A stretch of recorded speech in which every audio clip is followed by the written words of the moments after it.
pengukuhan kelulusan MPP. Lah diumumkan tanggal 26 Februari 2027. Tapi Iyo di gedung Marinir Cilanda. Kan pelawak barang-barang beko datang ke situ. periode tahun berapa tuh? Periodenya dan pelantikan pengurus tahun 2022 sampai 2027. Kalau begitu, Pasti seru. ya kami dari kampung baru Iya, bawa orang kampung ngapain orang Insya Allah makanannya lama, makanannya banyak, Banyak. acaranya pade. Makan di sini. Hebat MPP ya. Siapa? Ada lamang kapal, ada tambusu. Oh, makanan samponya Maya. Tapi selero judulnya kayak gitu. Mantap ya. Jangan lupa bawa orang-orang iyo. Insya Allah.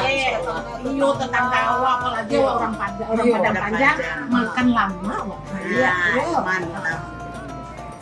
Mari rame-rame kita hadiri acara pengukuhan pelantikan MPP periode 2022 sampai 2027. Hidup di MPP. Hidup. Sukses.